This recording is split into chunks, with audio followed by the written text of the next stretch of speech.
You know that feeling, right? Where you think you've got someone all figured out. Mm-hmm. Like maybe it's an artist whose tracks you know inside and out, or a creator whose work you follow. Totally. You feel like you know them. And then out of nowhere, you stumble across something that just completely flips the script on everything you thought you knew. Yeah. Like there's a whole new person, or maybe like several people, hiding in plain sight.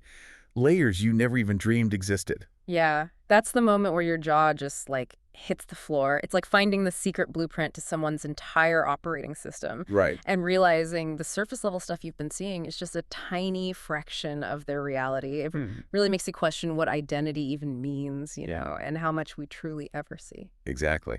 And that's precisely the rabbit hole we kind of tumbled down for today's deep dive. Oh, yeah.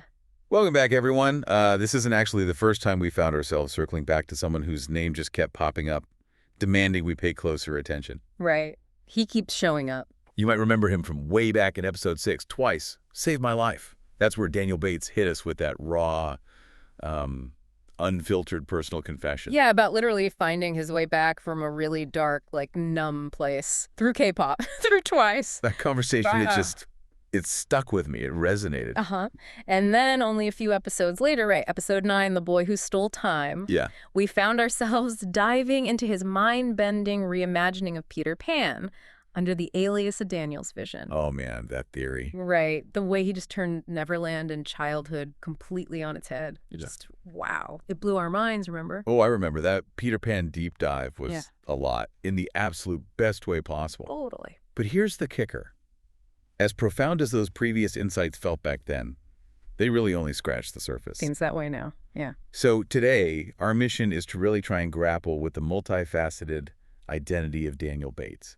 Because the more we dug, the more we realized. Daniel Bates isn't just one guy with one story. There's DLB, there's Dante East, there's D-Lynn Bates, and then there's Daniel's vision. It's like a whole constellation of identities. And it's not just like a collection of different names. Each identity seems to unlock an entire dimension of his creative stuff, his professional output. Seriously. Like he's built these separate worlds almost, each with its own rules, its own purpose. For real. We started digging into Daniel Bates, you know, like you do, just looking up a name.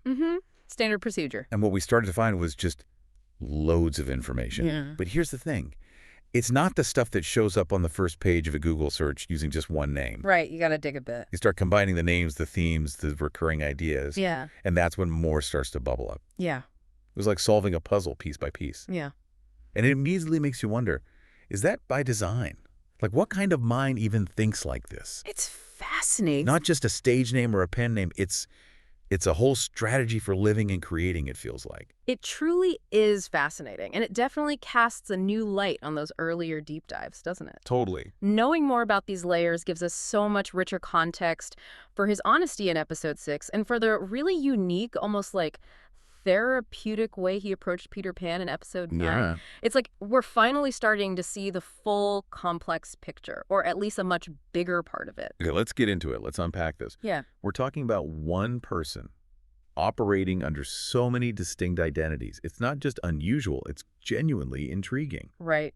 Most of us, like I, struggle to keep one coherent identity together online, let alone managing a whole stable of them across wildly different industries. Tell me about it. It points to a really deliberate approach, you know, or maybe, as we'll explore, it's just an organic evolution for a complex mind responding to very specific needs, environments. Yeah, it's a remarkable feat of compartmentalization, whether it was totally intentional or just kind of born out of necessity. Exactly. So let's start with DLB. This is his stage name for hip-hop and rap. He's known for that gritty, sometimes dark, lo-fi trap sound, street rap, that deep, dirty South storytelling vibe. Got it. And here's where it gets interesting. This DLB persona, he's actually described it as his armor. Armor. Wow. Yeah. Now, that's not just a cool name. It suggests a deliberate separation. Like, why armor? What's it protecting him from in that, you know, often brutal, competitive world of street rap? That's a fascinating choice of words, isn't it? Armor. In a genre where authenticity and raw emotion are, like, everything. Right. Armor lets him project this unshakable exterior. Maybe the deeper insight is that this persona lets him engage in the artistic battle, confronting the harsh realities of the industry stuff, without necessarily exposing the real vulnerabilities we're going to talk about later. Like a buffer. Yeah, exactly. A psychological buffer. Yeah. A way to embody the grit and resilience of the music without letting it consume his core self. This kind of compartmentalization is a powerful coping mechanism. Maybe extreme, but powerful. Okay, then you've got Dante East. Dante East. All right. This is his identity for film and visual storytelling. Yeah. But he's also kind of stepped into the world as a fashion icon. Really? Okay. Described as fusing streetwear and luxury couture, inspiring what he calls the concrete canvases of urban landscapes with his designs. And he even appears as an actor in his own films. Huh. Multi-talented. And he calls this one his escape persona. Escape. Okay. Armor and escape. That's a huge contrast, isn't it? Escape implies freedom, maybe a place to shed the weight, express something different, something maybe more aspirational. It absolutely does. Dante East feels like the outward expression of his more, refined creative side, his aesthetic sensibilities. Yeah. A space where he can transcend the street grit and explore a more polished visual narrative. It's where luxury and hustle meet, but maybe in a more elevated, less confrontational way. It sounds like liberation through creative exploration. And then there's Daniel L. Bates. The legal name. The legal name, yeah. The name on the official documents. The founder of companies, the director and writer you'd see on IMDb for films like Paradox and Neon Bonds. Right. The real guy, supposedly. And the way he described this one, he called it the ghost persona, the one who lived unseen. The ghost. Wow. That's heavy. So heavy. The actual person, the legal entity, is the ghost. It immediately suggests a life lived largely in the shadows, often unacknowledged, even while his other personas were out there being visible. The ghost persona is particularly poignant. It implies this invisibility, this profound separation between the public faces and the core individual pulling the strings behind the scenes. It sets up this really interesting paradox. The legal foundational self is the one least seen, deliberately hidden. It says a lot about his journey and how he navigated his own existence. And it gets even more specific. There's D. Lynn Bates. Another one, okay. This is the dedicated pen name for his upcoming memoir, The Many Lives of Daniel. Tales Whispered by the Unseen. Whoa, okay. Tales Whispered by the Unseen. Just that title alone. Oh, yeah. It connects right back to that ghost idea, doesn't it? It really does. This is the Daniel who's finally ready to speak his truth, but maybe still quietly, like a whisper, not a shout. It feels intimate, almost vulnerable. It's the literary voice, yeah. Carefully chosen to articulate the fractured identities he's carried, the untold stories. Using a distinct pen name for the memoir reinforces that idea that even his most personal stuff is still curated, presented through a specific lens. Like maybe carefully controlled. Yeah. It suggests a vulnerability that needs its own designated space. Then we have a Daniel's vision. Okay, the Peter Pan guy. Exactly. This is his alias for his broader literary and cinematic creation, the visionary behind that reimagining we discuss. This is where you really see his unique perspective as a filmmaker, a more conceptual, artistic identity. Yeah. It feels less about a persona he steps into and more about embodying a specific, maybe unfiltered creative force driving his storytelling. The Daniel's vision seems like the architect, the conceptualizer behind the worlds he builds in books or film. It highlights the intellectual, the visionary parts of his work, the mind synthesizing complex ideas into stories. It's the brand for his unique perspective. And if that wasn't enough, he's got other digital personas too. Seriously, more. We're talking Danny, who acts as a social media influencer, building a following in a completely different sphere. Huh, okay. There's 30teen, a stylistic tag that pops up in design circles, hinting at a visual arts presence beyond film. Okay. And then surprisingly, even Danny Damius and Danny Lade, which are trademarked adult brands, apparently kept really distinct from his professional branding. Whoa, okay. Adult brands too. This level of deliberate branding across such wildly different areas, it really pushes the boundaries of identity management, doesn't it? It truly does. I mean, most of us struggle to keep our LinkedIn consistent with our weekend Instagram. Right. But this array of aliases, professional, personal, artistic, even adult entertainment, it shows an incredible capacity for compartmentalization and strategic branding. Yeah. Each name serves a specific, calculated function. It lets him navigate these diverse spheres without blurring the lines, protecting each venture. Yeah. It's like a masterclass in brand segmentation. So it really makes you ponder why. Why would someone create such distinct separations? Is it purely for creative freedom, so he can explore different genres without confusing people or boxing himself in? Maybe. Is it a psychological coping mechanism, a way to deal with the weight of expectations or past traumas, like emotional self-preservation? Could be. Or is it just really savvy strategic branding, carving Mhm. out niches in different markets to maximize reach? Right. Or, most likely, is it just a complex mix of all of it? It's almost certainly a blend, I think. On one hand, yeah, it's smart business to segment your brand, especially in creative fields where audiences can be really niche. You don't want your hip-hop fans expecting a rom-com, or your fashion followers looking for a memoir, right? Right. But on the other hand, the deeply personal language he uses, armor, escape, ghost, that suggests a profound psychological need behind these distinctions. Yeah, it feels personal. It's like wearing different masks for different rooms, like you said. Each mask serves a purpose in that specific environment. It lets him be present in a way that feels authentic to that role while protecting the full, complex self from too much exposure. It's adaptation, really. Which is something I think we all do, Right. to some extent. The version of you at work isn't quite the same as the one with family or friends on Friday night, or even the one on social media. Definitely.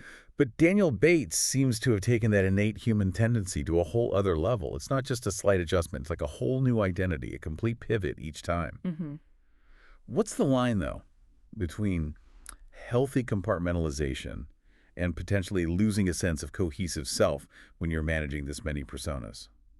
Is there a psychological cost to that kind of extreme fracturing? That's a critical question. While it clearly served as a survival mechanism and a strategic advantage for his career, constantly shifting between such distinct identities can create a sense of internal fragmentation. Yeah, I see that. The very existence of his memoir, Where the Ghost Finally Speaks, suggests that for him, the need to integrate these parts to reconcile them became really important. It indicates the cost was maybe feeling unseen, even to himself, a sense of disunity that eventually demanded expression. It's a powerful illustration of that human need for wholeness. Precisely. And in his case, it seems like it allowed for not just survival, but an extraordinary level of thriving by compartmentalizing and protecting the core self, while the various personas operate in their lanes. It's like strategic genius born from personal necessity. Okay, so we started to understand the chameleon with all the names, but these aren't just names. They're integral parts of a much bigger, incredibly ambitious vision. Oh. Daniel Bates isn't just creating personas, he's building entire worlds. Yeah. Which leads us to what he calls his master umbrella, Visions to Ventures by D. Bates, or V2VBYDB. V2VBYDB. Okay. And this isn't about chasing quick hype or going viral. This is about foundational ownership, building a multi-industry empire. It's about infrastructure, creating something sustainable. It's definitely a long-game strategy. V2V isn't just a brand. It's presented as the alpha venture, the genesis, the source structure for all his creative and corporate moves. Yeah. It shows a mind focused on deep-seated, long-term impact, not fleeting trends. He's thinking generations ahead, not just the next quarter. At the top of that V2V structure is Arson Holdings Co. Awesome. Okay. This is the operational core, the source code, as it's called. It holds the trademarks for DLB, Dante East, and a Daniel's Vision. Ah, okay, so it's the legal hub. Exactly. The legal backbone, the central nervous system, making sure all these distinct creative expressions are protected under one roof. With, as he puts it, no blurred lines, only deliberate branding and role clarity. How significant is it for a creative to own their entire IP through a holding company like this? Oh, it's huge. Revolutionary, really. Yeah. Especially in industries known for exploiting artists. Right. Orison Holdings acts as the central vault, controlling the IP, ensuring the strategic separation of his public identities. This meticulous legal structure highlights the foresight, the planning behind his ventures. It's about building a fortress around his creativity, ensuring he maintains full control and ownership. That's a rare and powerful position in the entertainment world. It feels like a move born from understanding the pitfalls of old industry models. Then you have Loyalty Dreams Creatives, LLC. Yeah. Or LDC, also known as Dreammaker. LDC Dreammaker, got it. This is described as the cultural curator, handling design, marketing, talent management. But its purpose seems deeper than just a typical agency. It serves as the front line for creative entrepreneurs who need structure without selling out. That's a powerful mission, right? In an industry that often pushes artists to compromise vision for cash or sign away their future. Indeed. LDC is where the artistic vision gets cultivated and protected, empowering talent. Their mission to make dreams bankable and bulletproof is really telling. Proof, yeah. It shows a desire to provide security and longevity for artists in a notoriously unstable industry, creating a safe space for creativity to flourish without the predatory practices you often see with new talent.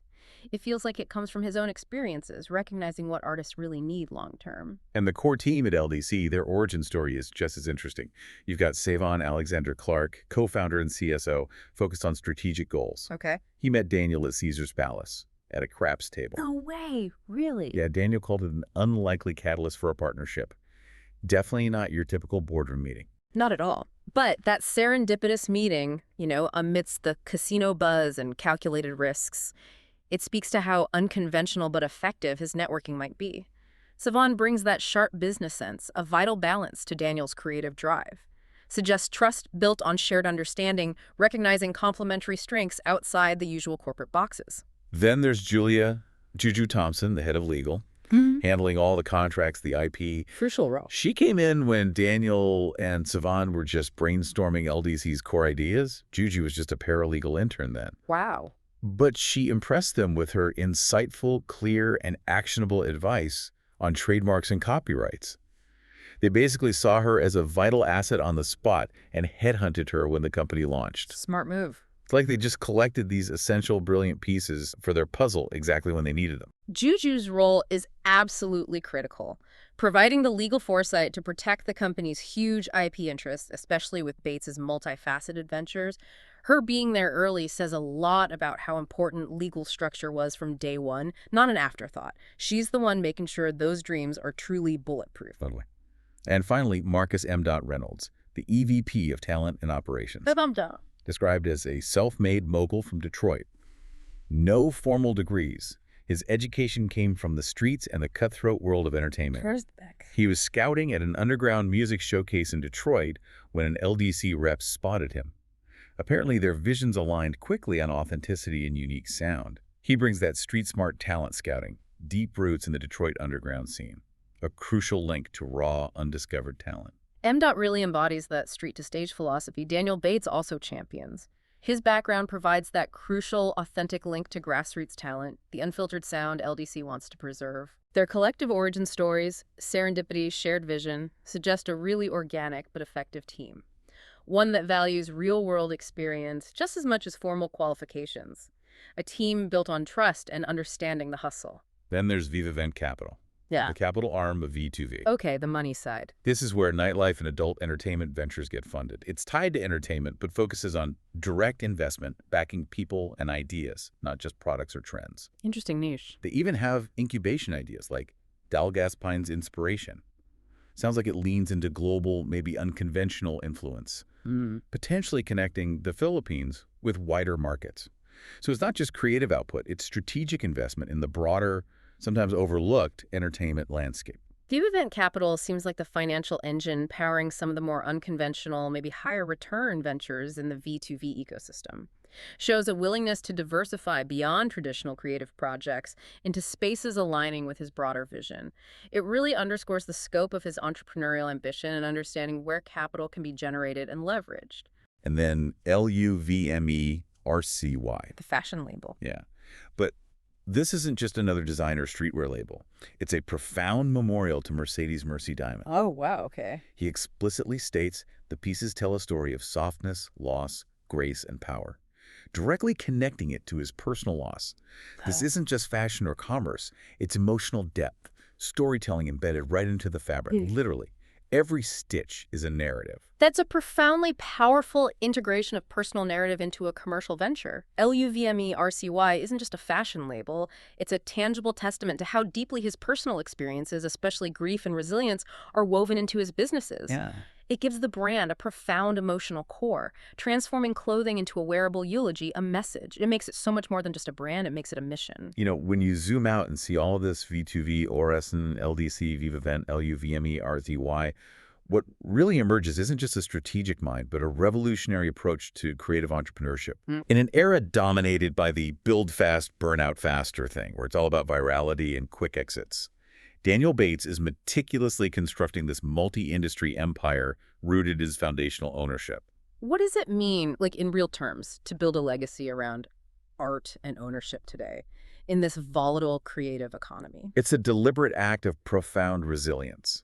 It means not just creating IP, but controlling it, insulating his creative output from industry gatekeepers or fleeting trends. Right. He's not chasing fame. He's building a self-sustaining ecosystem designed to outlast fads, ensuring his artistic and entrepreneurial vision and his artist's visions can flourish without external compromise. It's a blueprint for enduring creative sovereignty, a direct counter-narrative to artists losing control of their own work. He's building a system where artists can truly own their output. Yeah, it's not just making art, it's owning the entire process. Creation, distribution, the legal framework, that's a different kind of power. It shifts the scales in favor of the creator. And he's doing it across so many different, seemingly unconnected fields, which brings us to how these individual ventures actually show up in his tangible creative output, specifically when we dive deep into his music and film. Right on. This is where all that strategic planning really comes to life. Okay, so let's get into the music powerhouse, 11SIX Music Company. I have an SIX. All right. DLB's artistic journey is pretty wild. He started with freestyles, DIY studios, just hustling, teaching himself production, mixing, learning the game from the ground up. The grind. But then he intentionally went behind the scenes, ghostwriting for industry giants like Post Malone, Morgan Wallen, influencing top 100 Billboard hits, even Grammy-nominated projects. Oh, big names. And get this, he was writing across K-pop, country, R&B, and pop. When you think about the distinct styles, the cultural demands of each of those, it makes you marvel at his adaptability. What kind of musical intelligence does it take to pivot so seamlessly between those worlds? It shows an incredible, almost chameleon-like ear. Adaptability across genres that few artists really have. That ghostwriting era wasn't just a job, it was like a masterclass. Honing his craft without public pressure, letting him really understand the architecture of hit songs, the nuances that make them connect with different audiences. It's a deep, intuitive grasp of music as a universal language. But after years behind the curtain, something clearly shifted. Yeah. He talks about an intentional return to releasing his own music. Yeah. Driven by a hunger that ghostwriting, even with its success, just couldn't satisfy. He literally said the pull of the mic was too strong to ignore. Yeah. That's a feeling I totally get. You can create for others, build for them, but there's a part of you that just needs to say your truth, in your voice, on your terms. That drive is undeniable. And that hunger, that internal pull, is exactly what often pushes true artists into the spotlight, regardless of the success they found behind the scenes. It's about self-expression, artistic fulfillment beyond just commercial gain. It's the essential drive that separates a true artist from just a craftsman. His production division, Hustle Harmonics, with Mikanami and Jihai Seo. It's not just a label name. It's built on a philosophy, blending analog soul with digital heat. Ooh, okay. Analog soul, digital heat. For listeners tuned into production, that's a very specific sound signature. It means deliberately marrying the warmth, the imperfections, the organic feel of classic analog recording, think vintage synths, tape hiss. Yeah, that warmth. With the crispness, precision punch of modern digital techniques. It's a technical choice that directly enhances that raw, lived-in quality Marcus Levinson praises later, ensuring his authenticity isn't lost in sterile perfection. It creates a sound that feels both timeless and cutting edge, perfectly aligned with his street-to-stage thing. It's a sonic bridge between the rawness of his origins and the polished production needed for wider appeal. A sound that resonates with audiences who appreciate both grit and sophisticated production. And he's been absolutely prolific this year, committed to one project per month in 2025. One a month. Wow. We're talking Red Flags and Roses, Made Away, the compiled No Price on Peace, the complete story, Bright Lights, Dark Hearts, which includes When Wolves Meditate, and Layovers and Losses, featuring Reservations with Tala Duwata. That's an insane work ethic, relentless creative output. Like he's got a deadline with himself every single month. That level of output, that consistency, it speaks to an artist who's not only inspired but incredibly disciplined and strategic with his releases. It's about maintaining momentum, presence in a crowded market, ensuring his narrative and sound keep evolving and stay top of mind. It's a statement of purpose, really. And if you listen to No Price on Peace, we pulled some lyrics. It's a direct, almost autobiographical reflection of his life, his struggles, his new direction. Yeah, like what? He raps, came up, hustling money was the plan, hitting on his early life. Then mercy faded fast. I was trapped in the race, a raw acknowledgement of that loss. But then it shifts. Found my way to peace in the darkness and nights, detailing his healing journey. And finally, film's music goes right into South Korea, to the streets K-pop with rap bridging worlds. It literally traces his entire journey right there. His evolution, his vision for global connection. It's not just music, it's like a living document. The lyrics are a raw, autobiographical testament to his path, from chasing wealth and survival to the profound loss that rocked him and his eventual shift towards peace and bridging cultures through art. It's a very clear, deeply personal narrative woven right into the music. Makes it incredibly resonant, authentic. It's his truth laid bare. And under 11SIX, he's cultivated this incredibly diverse roster. Solo artists like Tala Duwata Filipina, Lo-Fi R&B, discovered via live stream, which is a whole story. Yeah. Potential name changes to Liare. Okay, Tala, Duwata, Liare. And Leona J, trap soul R&B artist, frequent DLB collaborator. Her sound fits perfectly. You even have Mare Lux, who's more NSFW, with unique Korean, Mexican, Japanese roots, a distinct flavor. Wow, eclectic mix already. And others like Brianna, Destiny Sin, Zong Sky. Then collectives like Melodic Luva for male R&B soul featuring Damar Jordan, Donmi Marakai, and Crown Exile, a female artist collective including Mirai Lux and Tala Diwata. It's this mosaic of individual talents that really defines 11SIX. It speaks to Daniel's incredible ear for diverse sounds, but also his understanding of market segmentation. Yeah. Diversifying across genres, cultural backgrounds, Filipina R&B to NSFW trap soul. He's not just signing talent, he's building a global multi-niche ecosystem. This ensures 11SIX isn't reliant on one trend or audience. It caters to a vast, fragmented music landscape, maximizes reach, minimizes risk, and crucially, it lets DLB himself experiment across these genres, informing his own diverse ghostwriting and production. It's reciprocal. Speaking of global reach, there's K1A, their flagship K-pop R&B trap soul girl group. A truly international thing developed between Seoul and Las Vegas. Members like Yune, Joy Eons, Mina Kimura. K1A, okay, K-pop crossover, interesting. Then Wild Horse Records, a country imprint, featuring artists like Duke Boone and Savannah Rain. Shows his breadth. Country too, wow. And One Size Musica for Latino Urbano sounds. It's like he's meticulously building this global music empire with a genre for every mood, every culture, every listener. And not just building a roster, but providing a structured, supportive environment, like through 11's Heart, formerly the Queen's Hub. A women-led creative space specifically to support female artistry within the label. That's huge. It demonstrates a holistic approach, recognizing the industry needs more than just a platform. It needs community, protection. It's about building up people, not just making money off them. Yeah, creating a space specifically for women in an industry that can be so tough for female artists. That's truly impactful. And beyond the music, he's a formidable visual storyteller through Neon Vision Studios. Neon Vision. Okay, the film side. Daniel's vision is his alias as the visionary director, screenwriter. Known for what's described as relentless emotional honesty, psychological realism, that raw urban grit. Relentless emotional honesty. Okay. His mission statement is crystal clear. Every project is a chance to break through, to give the audience something real. What does relentless emotional honesty mean for a filmmaker, you think? It means refusing to shy away from uncomfortable truths, complex human emotions. For A. Daniel's vision, it translates into films that don't sugarcoat reality, that explore the messy, often painful parts of the human psyche with unflinching directness. Yeah. Neon Vision Studios is the platform for these intensely personal, often cathartic narratives to come to life, giving voice to experiences that might otherwise stay unseen or unspoken. It's like filmmaking as therapy or revelation. Neon Vision Studios, NVS, his Las Vegas-based indie production company, and Dante East, his film persona, doesn't just produce, he acts in his films. Right, you mentioned that. Like playing D-Tay and Paradox and Dominic Keys Estrada and Neon Bonds. So the names are literally playing roles in his own narratives, blurring the lines between creation and creator. It's incredibly meta, really makes you lean in. It absolutely blurs the line between his real identity and his fictional creations. Further emphasizing how interconnected his personas and their stories are, it lets him embody the themes he explores, adding another layer of authenticity, emotional investment. It's like living art, where the artist is the canvas. And his filmography is extensive.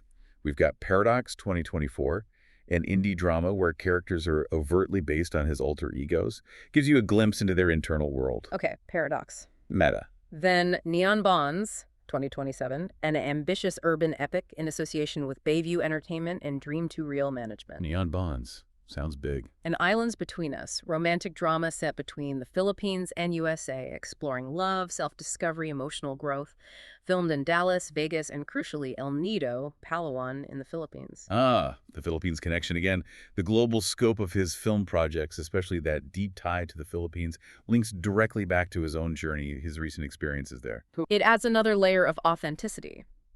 Suggests these aren't just settings, but spaces holding profound personal significance for him. It's a blurring of art and life. His lived experiences become the landscapes of his cinematic worlds. Yeah, and beyond those, other titles include The Illustrious Nobody, darkly comedic introspective drama about self-perception versus reality, featuring an eccentric barista. Sounds right up my alley. The Illustrious Nobody, intriguing title. Then there's Cognizance Altered, Fleeting Light, The Fade, Web of Deceit, 14 film, The Fifth Name, You, in reverse. And even Our X, described as adult cinematic storytelling. Adult cinema too, wow. The range here is just wild. From deep introspective drama to adult cinema, what does this breadth tell you about his creative impulses? It illustrates a fearless, uninhibited approach to creative expression across all genres, without shying away from uncomfortable or niche subjects. Shows a commitment to exploring the full spectrum of human experience, even the parts considered taboo or less mainstream. It's a testament to his belief that every project is a chance to break through, no matter the subject or audience. He's truly uncensored in his artistic pursuit. And that global reach we mention is a recurring, deeply ingrained theme. International filming like the Philippines for Neon Bonds and Islands Between Us, his V2V presence extending to Makati, Philippines. It's like his personal odyssey is literally shaping the backdrops and core themes of his creative worlds. The art is an extension of his life's journey. Yeah. His physical journey to the Philippines, which we're about to get into, feels profoundly intertwined with the themes and settings of his film work, adds yet another layer of lived authenticity. It's not just a location choice, it's like a profound character in his narrative. Okay, so we've talked about the names, the multi-industry empire he's meticulously building, the intricate music world, and the deeply personal films. But now, let's take a deep breath. Let's really peel back those layers and get to the man behind the masks, to Daniel's core truths. This is where we revisit something we first touched on way back in episode 6, his deep, raw journey through mental health and trauma. This part feels absolutely critical because understanding the profound psychological landscape he navigates makes all his creative output, all those personas, all his business ventures, it makes them land differently, more profoundly. Yeah.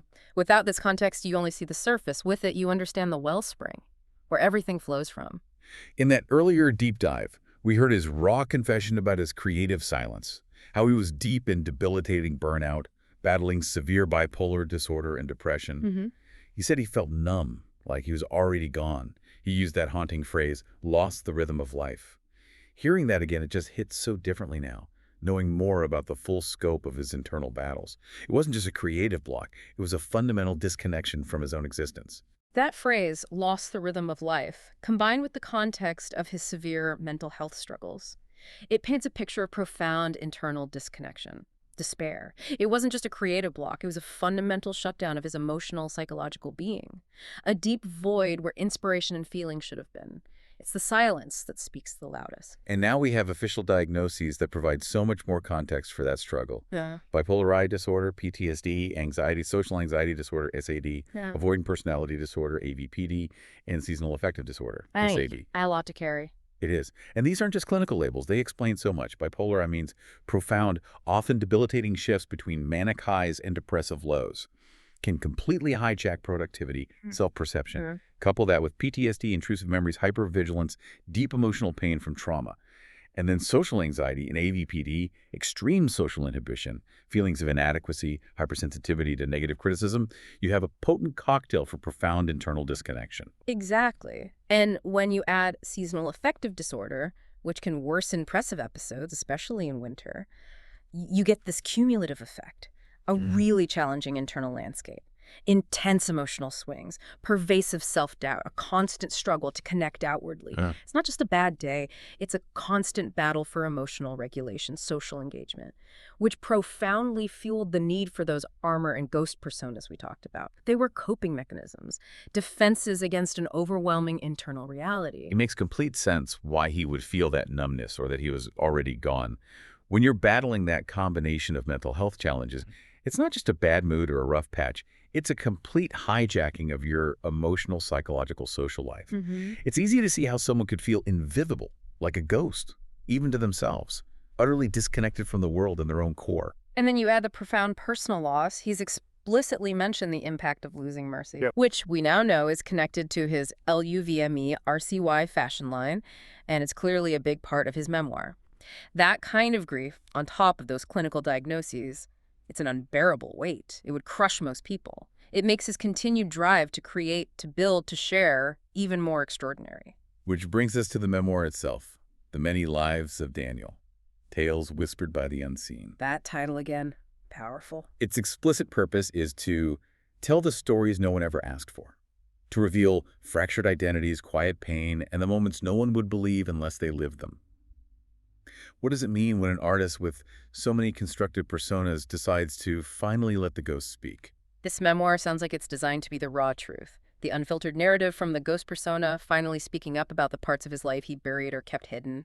It's an act of profound self-liberation, revealing the intense internal pressure he must have felt to reconcile these disparate parts of himself. It's about integration, that painful but necessary process of bringing all those fragmented identities back into a cohesive whole. The memoir is the powerful vehicle for that. It's a testament to courage. And he has this quote that it resonates so deeply. DLB was the armor, Dante East was the escape, Daniel Bates was the ghost. This book, it's the ghost talking. Wow. It's the stuff I buried, the stuff nobody asked about. I had to tell it before it swallowed me. Chills. That's so powerful. It's literally a survival mechanism for him to get this story out, to lay bare the parts of himself he kept so meticulously hidden. It's a fight for his own soul. It's an incredibly raw, vulnerable admission. It encapsulates the deep, almost unbearable burden of carrying so many hidden truths, unaddressed traumas. The act of writing this memoir, letting the ghost speak, isn't just about sharing. It's about catharsis, shedding the weight of unspoken pain before it overwhelms him completely. It's a brave step towards healing, towards authenticity. And he talks about how people saw him, the coworker or the classmate who just knew the surface. He says, they never knew I was flying out on weekends, living a life they wouldn't believe. Yeah. It's that jarring contrast between the seemingly ordinary Max he presented, the 9-to-5 existence, and the extraordinary, painful, multifaceted, deeply creative lives he was actually living in secret. That must have been an incredible weight to carry, that constant performance. It highlights the profound isolation that can come with living with these conditions and managing multiple identities. The inability, or maybe the perceived inability, to share the full scope of your reality with people in your daily life. That disconnect can be incredibly lonely, even if you're surrounded by people. It underscores the quiet battles so many people fight unseen, makes his decision to reveal this in his memoir even more impactful. And then his physical journey to the Philippines, he describes it as an odyssey, adopting the life of a nomad in Manila and Palawan. Talks about literally making his bed the earth beneath him, cooking over open flames, exploring wild beauty, unburdened by materialism.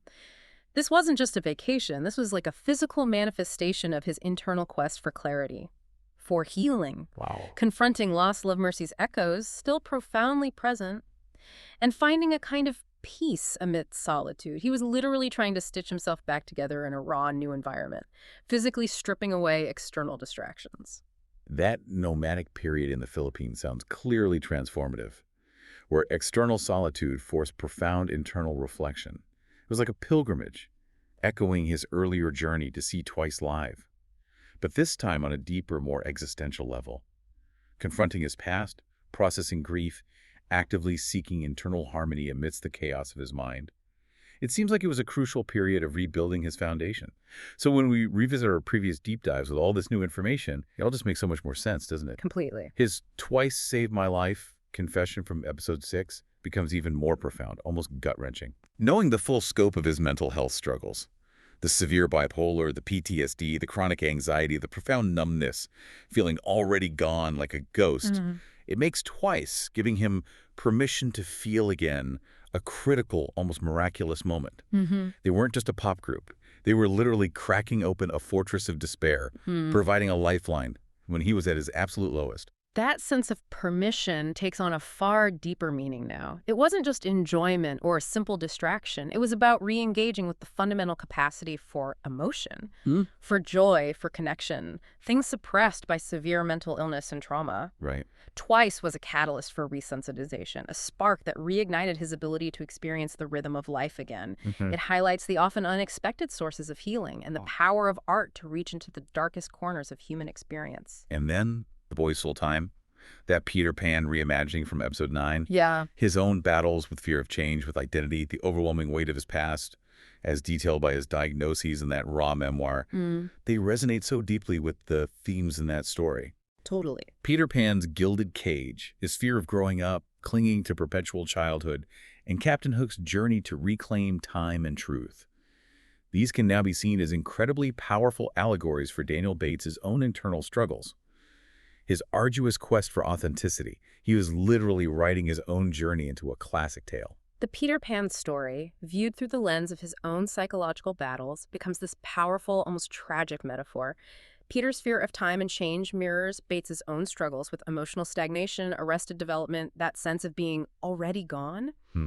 Hook, in this reimagining, embodies the painful but absolutely necessary act of confronting truth, acknowledging your past, embracing the messy process of growth. This new understanding adds incredible raw depth to why his reimagining felt so visceral and real. It was a projection of his own internal landscape, processing his deepest fears and desires for true freedom. It's not just a clever twist on a classic tale, is it? It's almost like a profound therapeutic exercise. A way for him to externalize and process his deepest fears and desires for freedom, for wholeness, the creative act itself becoming part of his healing. Precisely. The creative act in this context becomes an essential part of his healing journey, allowing him to explore and articulate his deepest truths through fiction, providing a safe space for confrontation and reconciliation. Okay, so circling all the way back to our initial question. Yeah. Is all of this by design? This deliberate fragmentation into DLB the Armor, Dante East the Escape, Daniel Bates the Ghost, all the other personas? Yeah. Or is it just a natural evolution of a complex mind navigating intense personal struggles and a cutthroat industry? After all this, it feels like a nuanced mix, right? It absolutely seems like a profound combination of both. The strategic branding, the meticulous ecosystem building that clearly shows intentional, deliberate design. A sharp business mind at work. Good. However, the initial fracturing into armor, escape, ghost personas likely emerged organically. From a deep-seated, maybe even unconscious, need to cope with internal pain and overwhelming external pressures. The design, the strategic framework, then came later. To harness what was already there, to give structure and purpose to what began as coping mechanisms. It's like self-preservation evolving into empire building. And his professional background really supports that hustle mentality from his Street to Stage manifesto. His resume is wild when you look at it. Bartender, luxury suite attendant at a casino, warehouse supervisor, inventory coordinator, even a delivery driver. Wow, done it all? Plus degrees in graphic design and audio engineering, and he even interned at Capitol Records. That's such a sharp contrast to the sophisticated multi-industry creative empire he's building now. But it shows you exactly where that grit, that adaptability, that relentless work ethic comes from. It provides such a strong, grounded foundation for his entrepreneurial drive. His hustle translates, streets were my business school, and turning pain into strategy. The Art of the Flip manifestos clearly articulate how he leveraged those early, often challenging experiences, those moments of necessity, into a strategic mindset for his creative ventures. Yeah. He learned to survive and thrive in unpredictable environments, and now he applies that same tenacity to his art and business. It's a powerful origin story. He also constantly emphasizes authenticity as a core value. In everything he does, he says, everything I do is 100% me and 100% real. You can't believe everything you see online, but if it's from me, you can take it to the bank that I'm keeping it 100. That's a bold claim in this age of curated personas and manufactured reality. Right. And it makes you listen differently to his work, knowing he stands by that unfiltered commitment. It's a promise to his audience. That commitment to authenticity, especially given the sheer number of personas, suggests that while the masks serve different functions, the underlying individual, Daniel Bates, is always striving for genuine expression within each role. It's about transparency within the constructed identities, a deeply personal integrity he refuses to compromise, being true to himself even when revealing different facets of that truth. And if you Listen to his song Unseen Unstoppable, and then you read Marcus Levinson's review of it. Grammy-winning producer, by the way. It all just clicks. What does Levinson say? Levinson says DLB disappeared for a while, but crucially, he didn't stop working. He learned the difference between being heard and being understood. Ooh, that's deep. Heard versus understood. And he notes that the raw, lived-in quality of Daniel's music, even with access to better gear now, is by choice. Because that's the story. It's not about lacking polish. It's a deliberate artistic statement. That review truly encapsulates his evolution. It highlights how he intentionally retains the raw edges, the dirt, the imperfections in his music, because those elements speak directly to his journey, his authenticity. Yeah. It's a deliberate artistic choice to convey genuine, unfiltered experience rather than chasing commercially polished, maybe sterile perfection. It's about truth over trend. And that ties directly into his entrepreneurial philosophy, the long play. Legacy moves only. Legacy moves only. Love that. It's about building something that lasts. Yeah. Something foundational, not just for himself, but also about passing that feeling on and helping others make money and find their passion too. His art isn't just self-expression anymore. It's become this powerful vessel for hope, for providing a blueprint, for contributing something lasting and meaningful beyond his own success. It's a fascinating and ultimately inspiring feedback loop, isn't it? His own and deeply personal healing journey, feeling again, finding purpose, is now being channeled outwards, not just into his art, but into the very infrastructure he's building to support other creatives. It's about empowering others to find their own path to meaning, stability, authenticity, ensuring they don't have to navigate the same treacherous waters alone that he did. Yeah, it's like he built this whole ecosystem, not just for himself, but so others can find their footing, so they don't have to go through the same struggles, or at least they have a framework, a safe space to manage it. It's like he's actively paying it forward, transforming his pain into a pathway for others. It's a remarkable transformation from someone who felt already gone to someone actively building a legacy focused on helping others thrive. After exploring all these profound layers of Daniel Bates, the artist, the entrepreneur, the survivor, it makes you wonder, truly, how many different versions of you exist, known only to different people. What parts of your own story are still whispered by the unseen? What are you keeping in the shadows, and what would it take for you to bring it into the light? Or at least build something beautiful, something impactful from it? It's a powerful reflection on the multifaceted nature of identity and the narratives we construct both for ourselves and for the world. Bates's journey reminds us that our hidden layers, our quiet pains, our unseen struggles. They're often the most fertile ground for profound creativity and personal transformation.